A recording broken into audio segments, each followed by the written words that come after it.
Welcome to the Hidden Bridge again. I'm Henry, I'm your guide and facilitator here. This video really deals with clarifying concepts as part of my foundational series, on which of course all other stuff will be built. So it's sort of a reference map. I decided to move ahead with clarifying concepts before I do first principles, because I really think it's crucial that we get certain things straight. There's a lot of problems going on with definitions and words being used interchangeably. In terms of the hidden bridge, the whole thing is that mind, consciousness, awareness are used to describe the same thing by many people, and it's not. Language once carried subtle nuances that we tend to want to ignore or play with. There's a lot of that going around, and I always have in my mind when I look at terminology being used, especially by people who are actually very good at what they do, like a herd of elephants going through a river or a dam. You know, the water gets so muddied that you probably can't even see the bottom anymore. You cannot see the river anymore. It's just a stream of mud. So I decided to do this video sort of to bring a point of reference where we can start talking about these things. I'm going to shift between the presentation and the video because I've got some slides that I do want to show you, but most of the slide deck, I'd rather just talk to you about it. And of course, the first and most important thing is really the field of consciousness. Consciousness is a field of being. Depending on your philosophical stance, it can have many things, but you run into problems as people in their silos want to make it their definition. And unfortunately, there's many traditions that views consciousness.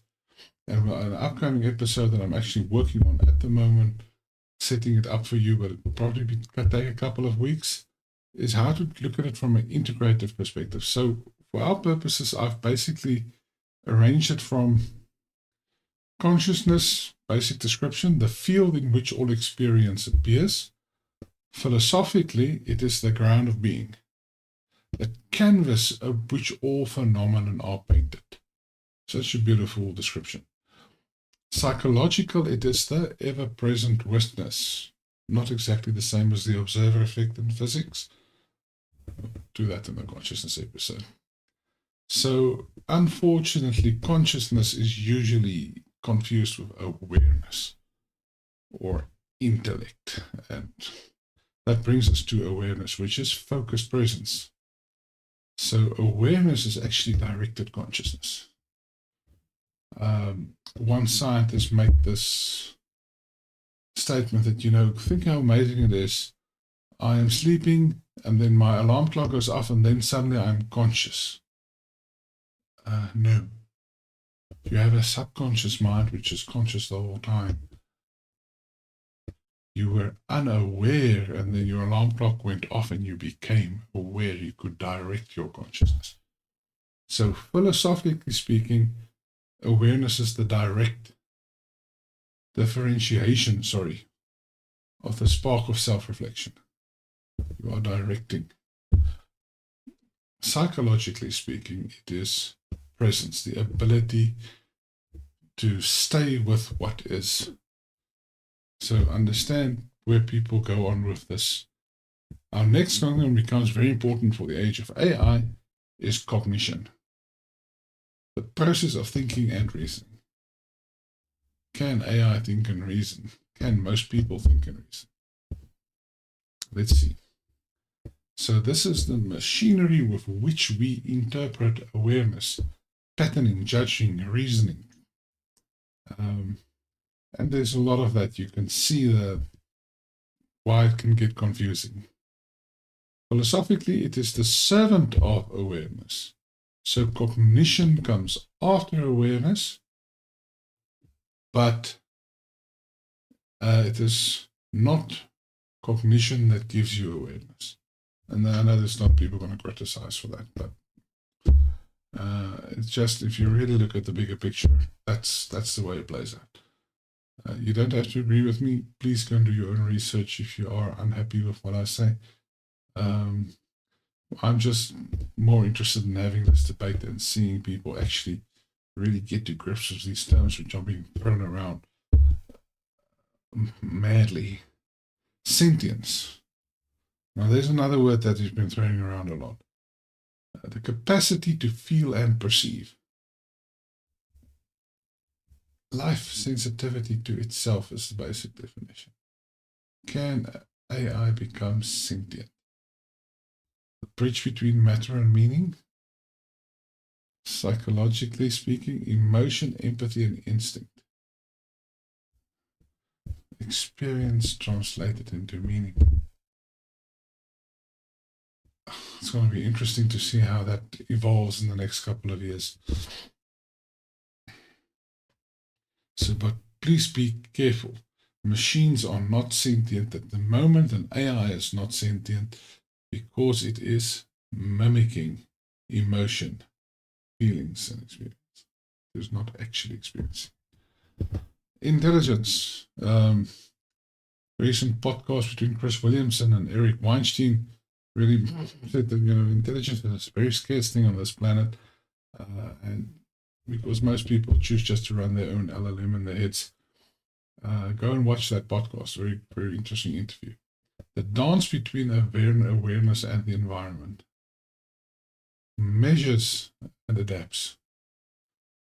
Philosophically speaking, the universe learning about itself in form, not from form, in form. We're going to talk a lot about that in the Hidden Bridge. The purpose of consciousness. What is consciousness? We don't know, but we can see consciousness basically showing off certain traits. And this is a very beautiful thing. Learning through experience in form. Psychologically speaking, synergy or intelligence is the synergy of reason, intuition, and empathy. So it's bringing it together. Our last word, qualia. Now, if you're only in the left brain side of things and you have this big scientific debates about consciousness, meaning, and purpose, then you will hear people talking about consciousness and the paperclip and the redness of a rose. I found my answer actually in Confucianism, the religion of Li, otherwise called Confucianism. Li, Yi, and Ren. Li is knowing what to do correctly. Yi is doing it in the correct fashion. And then Ren, I would call this qualia, is the peace and joy and pleasure that you experience from doing the right thing in the right way. I think that's much more closer to what true qualia is. So don't get caught up in debates about these things. Become mindful, become aware, see the differences in meaning, and start building your own model. Philosophically speaking, qualia is the proof that existence must be felt, not measured. I'll say a lot about that. Psychologically speaking, the secret life of perception, meaning embodied. Going back to the universe learning from itself in form. Right, so consciousness is the field, awareness is the focus, cognition is the translation, sentience is the feeling, intelligence is the actual movement, and qualia is the fragrance of being itself. Such a beautiful statement. Together they form the mind, and that is something we can also later on. So it's not a machine, and it's very difficult to think that any machine can achieve that, but I will not put it beyond machine because we'll look at what consciousness truly is. It's possible for machines to become conscious, because how the hell did humans become conscious? Just a question. Think of it. have some discussions. Let's see quickly. There we go. We've done that. So our next step is looking at the possibility framework. Another concept that gets trampled on in most discussions. So possibility, plausibility, probability, and potentiality. These are not the same concepts. And don't interchange them, please. You are really diluting your own argument. So I call this the possibility framework. Let's look at it. Here's my camera. So possibility is what could be. The pure horizon, unbound, undefined, philosophically speaking, it is the being before becoming. Psychologically, it's the first spark of creation's consciousness. The curiosity daring to ask what if. Plausibility. What makes sense? This is where reason meets vision. Plausibility is the bridge between intuition and logic. Psychologically speaking, it represents grounded imagination. So I'm not just dreaming I'm Superman. I actually realize that if I want to fly, I need wings that can actually make me aerodynamic given gravity and the requirement for propulsion. Unfortunately, it has become dogma in many places, and it's really being trampled on because you have the tyranny of the realistic. Probability. What is likely? Probability means alignment between idea and conditions. Philosophically speaking, it is the mathematics of becoming. That's why you'll see probability methods not exactly the same as calculus and algebra, but we really want to talk about consciousness and the relations of different versions of mathematics as a beautiful pattern, if you understand, from the blank scale all the way up, intertwined. Must understand mathematics if you really want to see the beauty of the system. But don't worry, you can just go out into nature and see the beauty of the system. You don't have to be new seeing the zeros and the one to actually just enjoy. Remember qualia.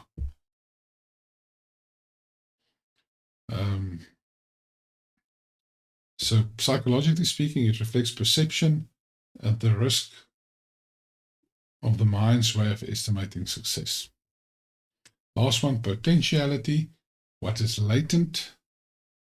So it is the whisper amongst the four concepts.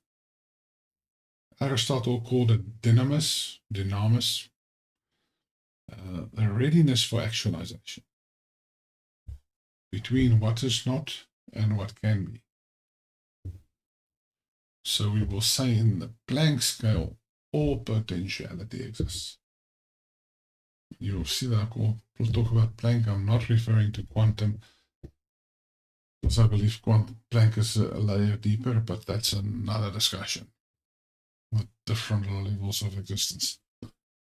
Don't get caught up with all the quantum terminology going around.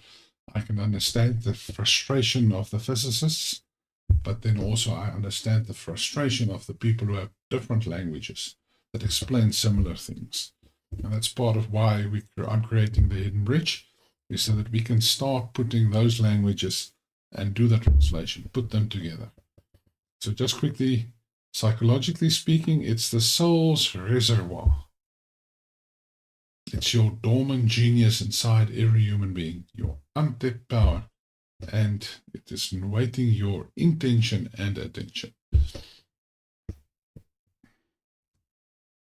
So possibility imagines, plausibility explains, probability predicts, potentiality waits. Together they describe the architecture of reality. Our thought becomes form, and forms becomes destiny.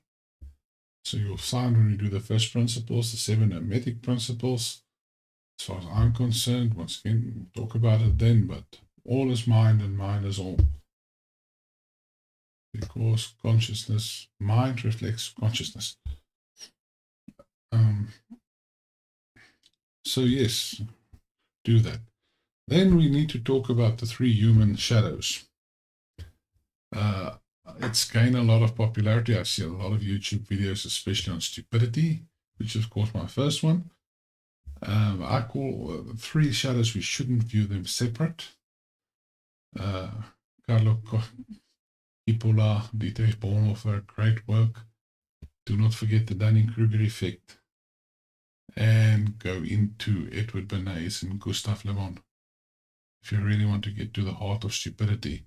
Let's talk about stupidity in itself, but it has bedmates, the absurdity, thanks to Albert Camus. I hear they call him Camus. I would have called him Camus. That's just my language. And the biggest one at the moment, you see it everywhere. And I'm going to lay this at the feet of the business schools, specifically hubris. Let's look at them. Stupidity is the willful closing of the mind. So, if someone is stupid, he meets the following criteria. He is not listening and not willing to learn. So, my dear friends, stupid people are usually very clever, very intelligent, very articulate, and highly educated. So you will find them usually clustered in politics and academia, and in boardrooms. There, I said it. Drop a note if you want to. I can do a whole thing on stupidity. I've actually developed the stupidity early warning system specifically to help people overcome this endemic pandemic that we experience. And hopefully that's not a word that YouTube is going to punish me for. But stupidity is really something that's just floating around. Stupidity is a resistance to feedback, philosophically speaking. Psychologically, it is the ego protecting identity at the cost of insight. Such a beautiful description there. Absurdity is about embracing the irrationality of life. It's to realize that there is no fixed script. If you do thinking like an economist, a philosophy economics, final principle of economics is no one is in control. Let that one sink in. There is no fixed script. So for all the conspiracy theory people out there, yes, I understand why you do what you do. It's not the answer. Meaning must be made, not found. We are good at pattern recognition, but we have to create meaning. As a human, you are a meaning-creating machine. You get out of bed in the morning because you believe there is a meaning in getting out of bed. And that's also another episode that it's much further down the pike than consciousness, because I just have to bring it up. Elon Musk and John Rogan talking about meaning and purpose. And that brings us to my next topic, hubris. Stephen Bartlett, Diary of a CFO. What a brilliant podcaster. I love Stephen. And then he does a thing on meaning and purpose where he just, and all shouts out, listen, if you want to listen to somebody who is brilliant, Alex O'Connor is brilliant, but he's trapped in an axiological prison. So Alex, shout out, go on doing the great work you're doing, but I'm glad you're no longer just absorbing atheism as it is, because once you go into consciousness, it becomes very difficult to believe in any dogma. So Camus defined absurdity. Sorry, I went off on a tangent. Camus called it the tension between our longing for clarity and the chaos of reality. The one who embraces absurdity becomes the master. Those who fight against it get carried on. I'm not going to make any political comments here. I'm so tempted. It is the point where the rational mind cracks, allowing humility to enter from a psychological standpoint. So, Camus, very difficult read. I do view him as the four greats of the previous century, alongside Nietzsche, Jung, and Heidegger. You'll understand why later. Other philosophers were also good, but those four is a core because they show to me evolution and thought of the self that nobody else did. Let's quickly look at hubris. The belief that we are above the laws of balance. And we come to dualities next. Hubris is thinking that you can, by having a monopolar view on anything, achieve anything. It is the rebellion against proportion. It is the ego inflated by success and deaf to consequence. Go and listen to Elon and Joe Rogan talk about meaning and purpose. Such great contributors to society in that area. I hate to say it, but it's hubris. So let's finish this section. Stupidity, absurdity, and hubris. First, denies learning, denies the limits of reason. Absurdity, embrace that there is no limits. You cannot put limits on what you think. And then balance itself being denied, hubris. To face them is not to condemn, but to actually embrace humility. That's why I think stupidity must almost be mandatory at every level of education, because it's about growing humility. Right, then we get to it's the most thing I've been busy with for 10 years, is really getting to grips with these concepts and how they affect us. Let's call it concepts of duality. Duality, polarity, paradox, contradiction, dichotomy, complementarity. And people are once again just throwing it all around. Duality, structural harmony. Everything exists in equal opposites. For every cause there's an effect, and for every effect there's a cause. Hermetic principles, and of course the principle of gender as well. We'll do actually came up today is actually a very beautiful understanding of the hermetic principle of gender that we can go into. Please, it's not about sexual orientation, and it's got nothing to do with who belongs in whose bathroom. I'm not interested in those debates because I cannot affect them. I can tell you to understand dualities, and the dualities is the basis of existence. True love is the one that can hold this paradox in its mind and reconcile the two. The definition of love is actually integrating duality, not resisting. So think of it. Duality is just everything exists as duality. If there's love, then there will be pride, not hate, gotcha. If there is peace, then there will be war. If there is silence, then there must be noise. You cannot have the one without the other.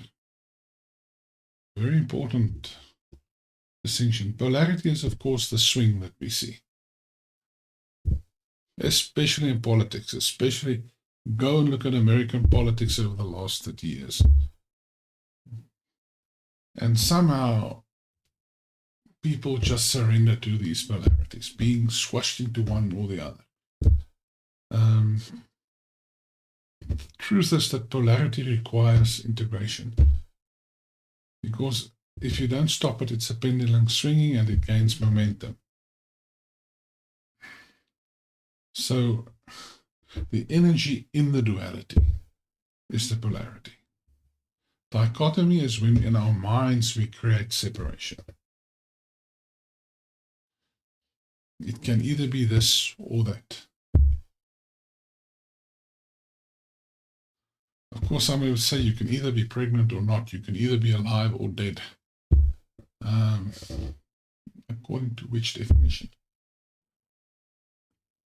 So think of dichotomy as just that in our minds, in order to navigate the world, we place things into compartments that seems to be irreconcilable. So it's the map, it's not the actual territory. And that brings us to the daughter of dichotomy is contradiction and paradox. There's only contradictions when we do not have the full insight and the full information. The reality in itself has no contradictions. Think about it. I'm going to leave it there. Concept that comes out of this is, of course, dilemma. You can really read up on dilemma reconciliation, which is really about integrating dualities, seeing how we can learn from both sides and create a better way of being. Because if a duality exists, then we are invited to step into a higher level of awareness where we can see both and hold both at the same time. Paradox, beyond opinion. Once again, as with contradiction, paradox is not something unresolvable. It only appears contradictory because we do not have all the information. It is not the nature of reality that there is things that cannot be reconciled. So if we cannot reconcile it today, think of all the great paradoxes in physics. It's because at this point in time, we simply do not know. And what a glorious invitation to all those great physicists to get going and get grinding. And then lastly, complementarity and synthesis is, of course, when we do the reconciliation. We bring the parts together and see a complete picture. So the scientist will call it unification. The mystic will call it wholeness, or maybe even oneness. The psychologist will just call it individuation, if you're a good psychologist. But no, let me not go there either. So I'm going to conclude this section by saying the uninformed see mutual exclusivity, the informed see only complementarity. The glory of dualities is it lead the mind to go from either or to both end. And you can read a great book on both end thinking at somewhere. Maybe we'll do a book review. But understand the nature of reality is unity, not paradox or contradiction. Just a quick thing on other work. If you look at my work video, you'll see I'm dealing with stuff like emotional alchemy, transcendent leadership, and integrating culture beyond natural understanding and boundaries. Just see it as the motion. Emotional intelligence has become such a schlep word. AI slop, EQ slop. So are you emotional alchemy? Really good, very book. Tara Bennett Goldman, Daniel Goldman's wife. You know, the guy invented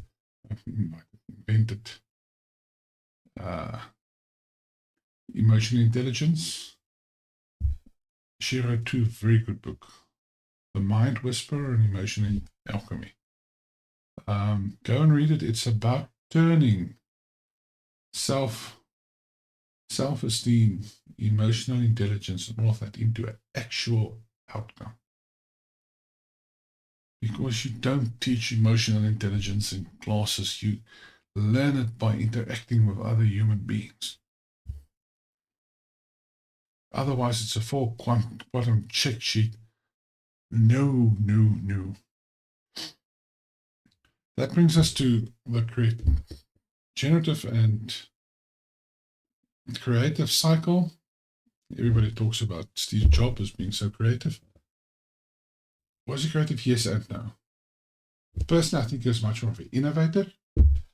But in order to do that, you have to be very creative. So just our cycle really, let's look at it quickly from the definitions perspective. It starts off with curiosity, the spark of inquiry. Philosophically, it is the eros of knowing, the passion, the movement of consciousness towards its own expansion. Openness, play, and willingness is the psychological definition. And you'll see why the education system just kills it. Go and look for some YouTube videos on what the education system does to curiosity. Children from toddler to going to school, you see this upward slope in curiosity, and then it just falls off a cliff. Something we really need to pay attention to. Curiosity will lead you to exploration, which is stepping into the unknown. The pilgrimage of mind and soul, philosophically speaking, psychologically, experimentation, openness to error, the right to fail, the discovery of who I am in relation to. Exploration is such a beautiful word. Do not see this as, yes, he was using drugs, exploring. Yeah, let's leave that.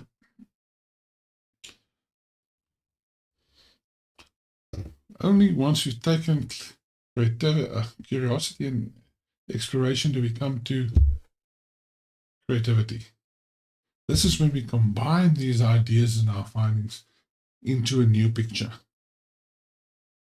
So that's why I say, if you look at Steve Jobs, I really think what he did well is he took existing ideas, but then he had the creativity to combine them with others and then to go and make them practical. So there was a creative spark. So don't underestimate that side of him. Walter Isaacson, great biography on Steve Jobs. The act of co-creation with the cosmos. So when you go into consciousness, there's a big debate that comes out when it comes to creativity. And that comes when you study Nikola Tesla and how he got his ideas and designed these machines.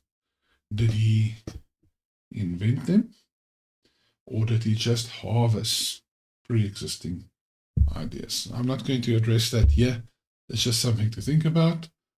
Psychologically, creativity is the integration, the fusion of logic, emotion, memory, and imagination. So, next concept here is transformation, the moment of metamorphosis.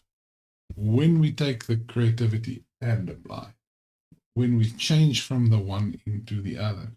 Psychologically speaking, it is the reorganization of identity. When we do no longer see it as one thing, but now see it as another. Very important for self-esteem, the whole transformation of the self. It's really just how you view yourself. Then we get to innovation, making it tangible in the world.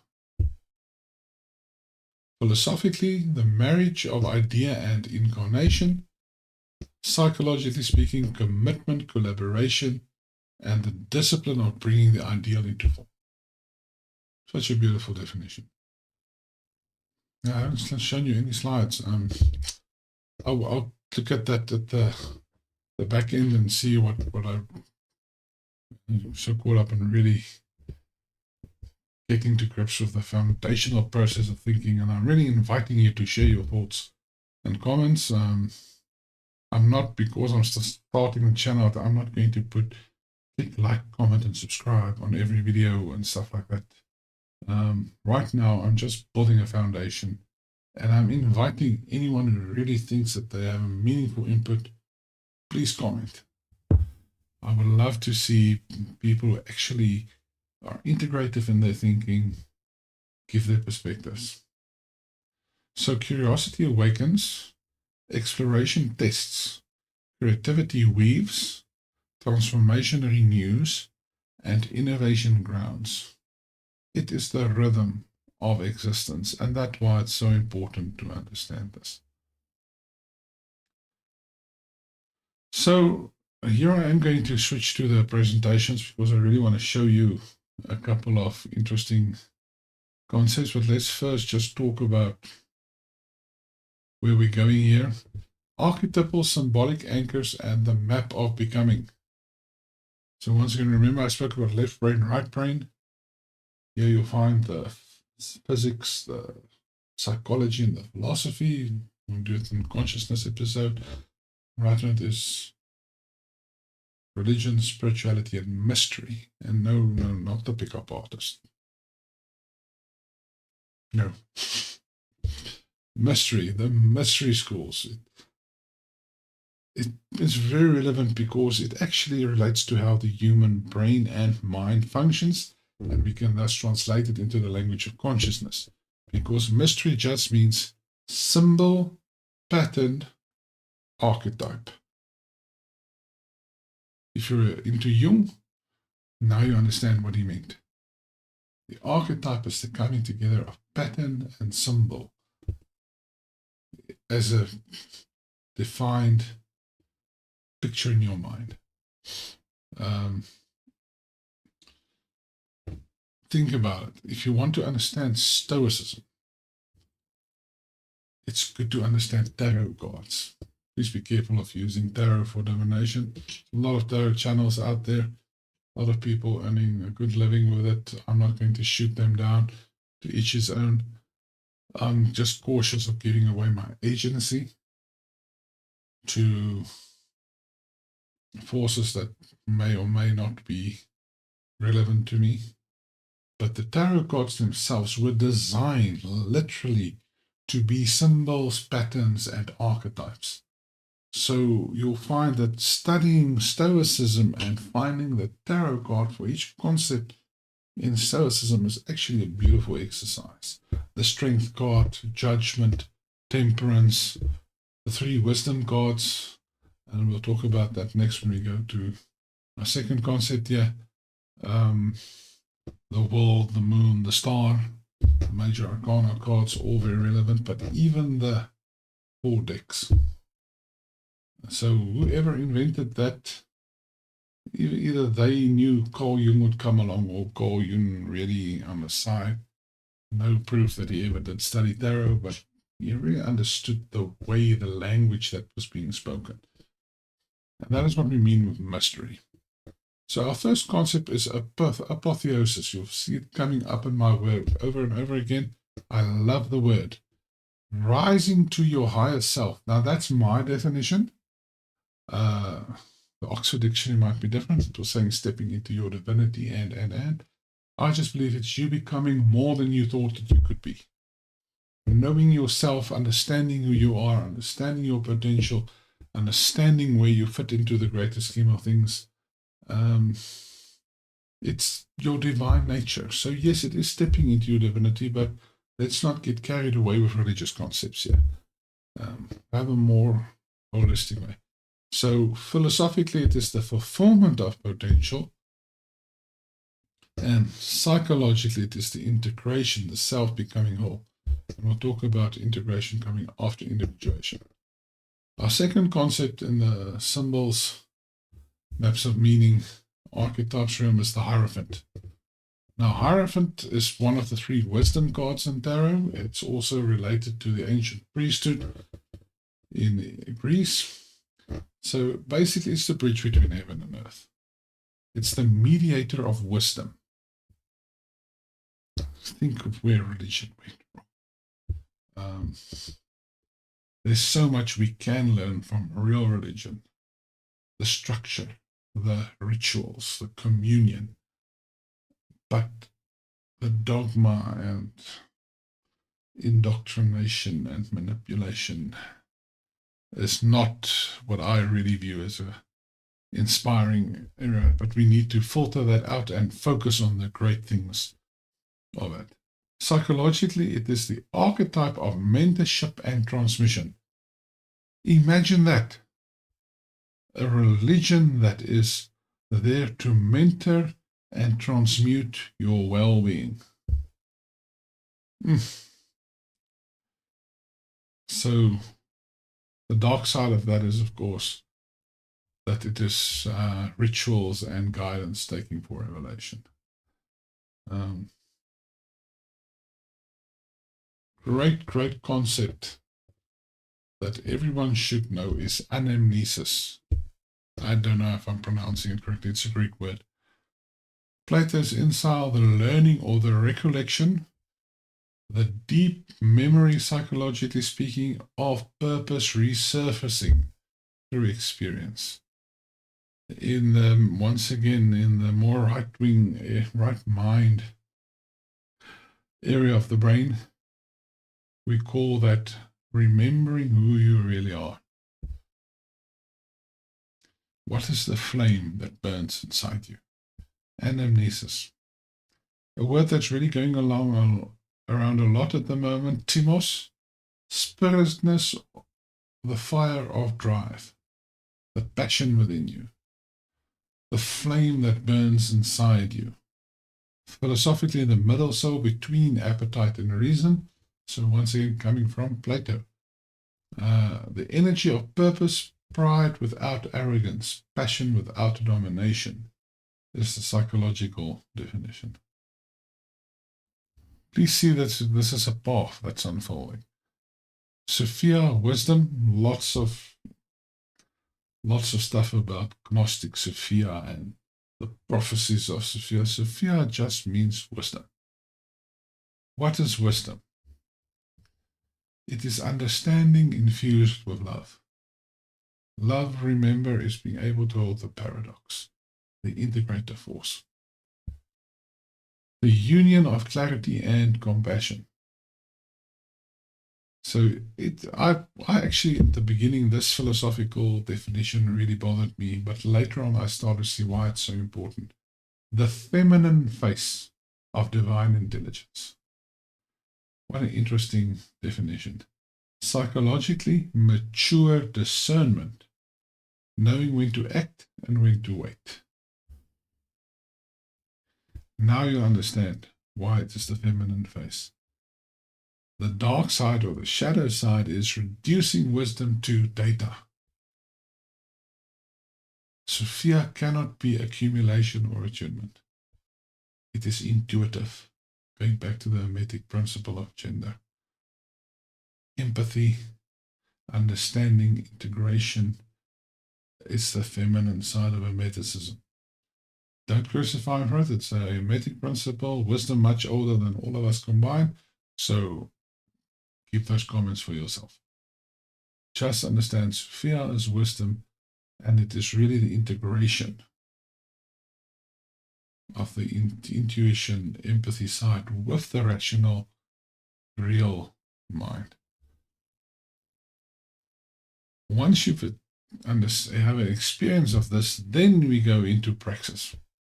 Praxis is the wisdom of practice. It's taking the divine step, and this is where I believe most of the law of attraction people are really misguiding their people, giving misinformation. It's not about forcing an outcome. See praxis as the following. I want to go over there, but the path I'm on leads this way. Praxis means I have to give the next step in this way, because giving the step this way will get me there. So just take that to heart. The ethical application of insight, but it's really focused on movement, psychologically speaking, integrity, alignment between knowing, feeling, and doing. So also from the personal development side, we're going into embodiment. Praxis is when I step out as who I am. The next concept here is cornucopia, the abundance of overflowing. Once again, go back to our Li, Yi, and Ren. It's not about having money in the bank. Cornucopia is the constant overflowing of coherence and integration. Experiencing joy. Once again, do not misunderstand joy with happiness. Gratitude embodied. And remember, gratitude is not something you write in a journal. It's a resonance of coherence with all that is. But yeah, do start in the journal, please. And my last concept that I actually brought in, I call it Elysia, the return to Elysium, or the fields of Elysium. It is into stepping into harmony, into the higher order of just experiencing a different world than what we were taught. So let's quickly just go back to the presentation. Long path.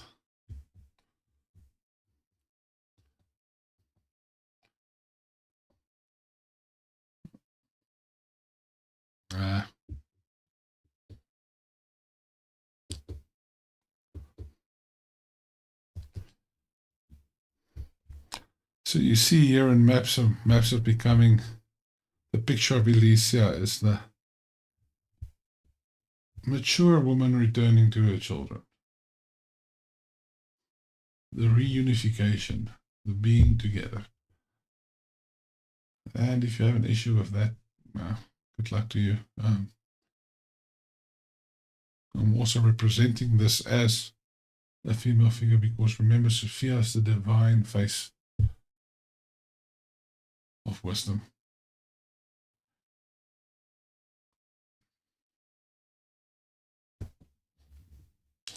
So our last section, I'll try to be quick and wrap it up for you. It's just that we got to understand the difference between Chronos and Kairos. You all have a watch or cell phone or something, so that's Chronos. Chronos is just basically time as you know it. Kairos, on the other hand, is the opportune moment. So life is not about Chronos, it's actually about Kairos. Because Chronos is sequence, Kairos is about, what's my word here? Significance. Understand that difference between Kairos time is much more important than Chronos can ever be. Although, once again, we have made Chronos the father of Zeus. Next model, once again, the four movements of becoming. I'm going to be brief because we can do an entire series on each. Friedrich Nietzsche, Thus saith Zarathustra, really shows us the path of liberation. Beyond good and evil. Will to power. Echo home. It's the shedding of what confines the authentic self. It's breaking the chains that surrounds us. Free your mind so that you can realize you're in a prison. Carl Jung, individuation. See the separate parts of yourself and appreciate all of them. Don't fight the ego, love the ego, don't exalt it, but once you understand the ego and you understand that shadow, you can become whole. Anima is the gender principle from Jung. Integrate. Individuate. Then we come to integrate. Heidegger. Dachschein. Being. Once you realize that true meaning can be observed by sometimes just sitting on the couch and petting your cat, then you've just experienced true being. Be careful, not the emotional, oh, my poor kitty cat. That is that coherent being. Only then can we go on to transcendence and other concepts. I'm just going to go back. Where's my camera there? Come on. So we have a model here for a path of development. Free your mind, free your heart, individuation, free your spirit, integration, and then being able to live your life of cornucopia and return to Elysium. Some people will call it transcendence. The learning cycle is just important because we're looking for a new wisdom tradition. Starts off with knowledge. Knowledge collects. Out of that can come insight if we curiosity and creativity and awareness. Insight connects. Experience tests. There is no wisdom without experience. That's why Socrates is much more higher than Plato and Aristotle will ever be. Because at least he was just much more focused on the experience side. Don't get me wrong. Lots of respect for Plato. Aristotle, yeah, there's lots of good and bad. But Socrates was really, the way he approached this was much more focused on the experience and the learning from the experience. Then only do we get understanding, so we can have reflection, and that then becomes wisdom. And it's a cycle. So you're not going to do this once. So that brings us to actualization, embodiment, and expression. Purpose must take form. Wisdom lives in action. And every one of you, listen carefully now. Every one of you has a gift that the world needs. Otherwise, you would not be here. So that expression is when your light is your gift shared with the world. So, integrating it, we quickly looked at time, sort of the path of becoming, the knowledge cycle, the rhythm of being. I don't want to spend too much time on closing statements because I just really wanted to clarify these concepts. The hidden bridge stands as between this fragmentation and synthesis. It unites definition with depth, reason with reflection, intellect with intuition, and restores the language of meaning. And I hope that what we can build here together is a way of looking at things that gives people a much more holistic, integrated way of looking at life that's not trapped in a silo. And please remember, for anything that I say, you can criticize all you like. Go and do the work. And then we can have a beautiful discussion because I do not know everything. There I can become really in sync with Socrates and saying, the more I learn, the less I understand. But it's a beautiful path, and I invite all of you to walk with me. So, participate in creation consciously through questions and answers, living in both. So just quickly want to go to my final slide here. You see Plato's cave over there.